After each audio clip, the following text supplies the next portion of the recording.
Hey, Coach. Miller Kopp talked after the game, and he mentioned how kind of getting that first loss out of the way isn't a positive, but how it can kind of remind everyone that anyone can beat anyone in the Big Ten. And with that target on your back, what do you think that did for your guys to kind of give them a kick in the rear, give them a boost? Well, it's not just the Big Ten. I mean, I think you can be beaten by anybody in college basketball if you don't come to play. And for sure the Big Ten, because there's so many good teams and good coaches. So, um, he's kind of right on target. Um, we can't play like that, especially on the road. I thought we did some good things after watching the tape.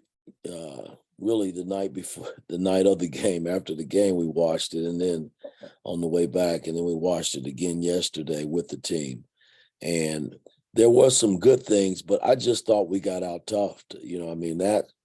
That was more glaring to me than anything. Mike Schumann. Yeah, hey coach, if you see this theme of teams doubling Trace, emphasizing the paint real heavy. I know you said you guys got to make shots. What other things are you focused on offensively to kind of counteract that move? Well, there's not a whole lot you can focus in on. The bottom line is you got to make shots, guys. I mean, if somebody's posting the ball and he's got double team, if he's double teamed down low, if he's double teamed out top, the ball's got to move around. It's going to fall in somebody's hands, and they got to make a shot. It's just that simple. It's not scientific, guys. It's not. There's nothing magical about it. You can be double teamed down low. You can be double teamed out top, on the side, which we were double teamed out top. We were double teamed down low. Guys got to make shots. I mean, and we had some good looks. We just didn't knock them down. Alec Lastly. Hey, Coach. Looking ahead to Arizona, one of the most efficient offenses in the country, not only shooting the ball, but just getting multiple guys involved. What are the keys defensively for you to really slow down that offense and kind of make it uncomfortable for especially their guards and big guys? Guys, I haven't even looked at Arizona. I'm facing Nebraska right now. That's where my mind and heart is. I mean, I never jumped a game ahead when I got a game right there staring me in my face. I mean, I would never do that as a coach. So I can't give you any information on Arizona right now. I really can't. I've seen them play a number of times, but my focus is not there. It's on Nebraska. Mike Merritt. Coach, I'm going to apologize ahead of time because I am looking to some big picture things. But when you got here, I have two questions for you. And the first is, when you got here, you talked about restoring the program and the kind of the glory of IU basketball.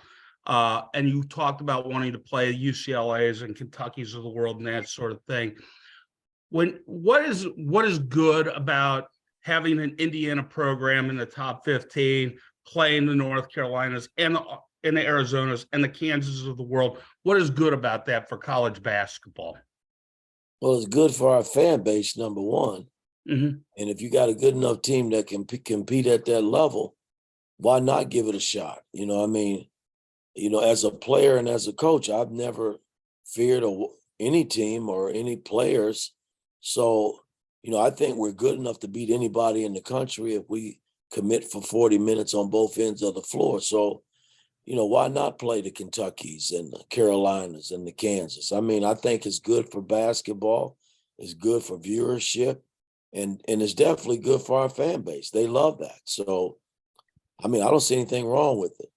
Second question for you is, you grew up in this state at a time when college basketball in particular was really in a golden age, with Purdue, Notre Dame, and Indiana all really playing good basketball. You're in a situation right now where you've got two teams that are in the top 15 in the men, two teams that are in the top 5 in the women, and two teams that are knocking on the door to get in the top 25.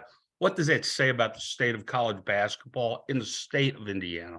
Well, it's great. Number one, I mean, man, this is home for me. So anything that goes well here in the state means a great deal to me. I've followed, Purdue, Indiana, I followed all those schools my 34 years in the NBA. I mean, that's just what you do as a guy growing up here in the state playing basketball. I followed Butler. I've just been that way over the years. But I think it's good for the state. It gives our state an opportunity to, to get out and see, good basketball being played around the state. So, I mean, I think it's great. I really do. Appreciate Alex it. Thank you. Bozich, Hold on, guys, 1 second. I don't want to lose you. My computer's signaling. Put some juice in it. All right, go ahead. Coach, thank you for the time. You mentioned the other night about just kind of the toughness. How much did that show up when you watched film on rebounding, and just in general, how much of an emphasis has that been this week in practice? And what to you makes a good rebounding team? I mean, say that again. I'm sorry, I kind of missed it because I was fooling with It's this. okay. I'm just curious. You mentioned the toughness against Rutgers. How much of that, when you watched the film, showed up in the rebounding, and what, in your eyes, makes a good rebounding team? Well, to me, rebounding is guts and just when that ball goes up, not ball watch. You got to go find bodies to put your body on to block out. And we didn't do that. I mean, especially with our perimeter plays, and our bigs got busted a couple of times too, not, putting bodies on bodies. So, I mean, it's just effort and guts, man, because that's, rebounding is a big part of winning basketball games. And it was so glaring based on what they did to us from a rebounding standpoint. And it started right from the start. And, we haven't been smacked in the face like that from a rebounding standpoint. I thought our defense was good, guys. It wasn't too bad. You give up 63 points on the road, you got to be happy about that. But rebounding, and we were 3 turnovers above where we normally are. But I don't think that played a major factor. I just don't think we executed against the press, because there were holes where we just didn't get the ball out quick enough, and they capitalized on it. And we've been pretty good against presses, and Trace has been pretty good against double teams. But when the ball did come out, we didn't make shots. Looking at the tape, we missed a lot of good open shots too. Jack, and then Tom. Hey, Coach. I guess with Xavier Johnson, just in the last couple of days, what have kind of been some of your conversations or messages with him just after, you had a great game against Northwestern and then kind of down performance against Rutgers? Just what's kind of been your conversations with him lately? Well, you had a great game against North Carolina, not Northwestern. But let me say this. I think the fact that, we have been training the last really 6 months now with two-point guards. And we've kind of taken the ball out of X's hands a little bit. And not having Jalen on the floor, it put it back in his hands in a dominant way, which is okay. But you got to be smart about some of the things you're doing. I think X was just trying to do too much. He kind of, to me, converted back to when I first got him. And, that's, for the sake of our team, he doesn't have to do a whole lot. He's got to do his part, but he's got to also make sure that everybody's involved, and he's not just going off on a tirade doing things that he shouldn't do. And, ain't no doubt, missing Jalen hurt, having another ball handler to take the slack off a little bit from him. But, hey, I don't know when Jalen's going to get back. And, we're going to have to figure it out, with X running the point, and Tamar and Galloway, helping him, as long with CJ helping him handle the basketball out front. Tom, and then we'll wrap up with Tyler. Mike, I know the learning process for freshmen is always difficult and such, but now that Malik has had an opportunity to play in some of these big high profile games, what is it that you're seeing from him, not only in the games, but in learning in practice and stuff in between? And I'm sure you're hoping to get more out of him going forward, right? Well, I want much more out of him, because I think he's talented enough. He's gotten in foul trouble. The one thing I've learned in dealing with young players is getting them to understand how hard they got to play. And It was obvious in the North Carolina game with Malik. I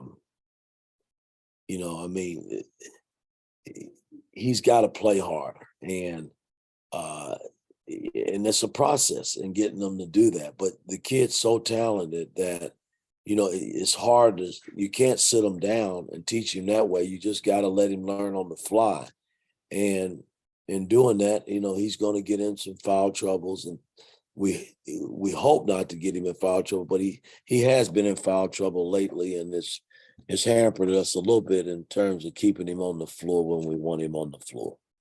Last question, Tyler. Hey, Coach. Hope you're doing well. You had just talked about Indiana getting out tough by Rutgers. Yeah, I know, toughness is one of those kind of intangible things, but is there anything that you guys can do to work on that? Like any drills in practice and any things, I guess, just to get the most out of your guys in terms of toughness? It's guys, it ain't magical. It ain't. I don't know if you guys have ever played sports. You just gotta work and display it on the floor. Display it like we did in the Carolina game. If you look at that game and you say, well, who was the toughest in that game? You're going to say Indiana was the toughest team. They got 50-50 balls. They defended the shit out of Carolina. It wasn't that way against Rutgers. They were the toughest team. So, we've been pretty good in that area. Well, we got out toughed against Rutgers. So we got to figure out how to not let that happen again going forward. That's the key. There's nothing magical in practice that you can, I can roll the ball out and say loose ball drills like Coach Knight used to do and make you get on the floor and knock the shit out of somebody, and get in the loose ball. I can do all those things, but that don't mean shit to me. You got to do it in the damn game when it counts. That's when it counts, not in practice, knocking the shit out of each other, which we do. We beat up each other for almost 4 months before we actually got an opponent.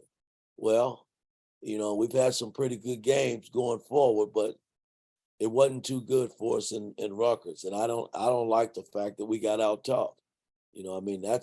That just take guts and hearts to go out and rebound and get 50-50 balls, things of that nature. So that's something that we got to display in the game and not just in practice.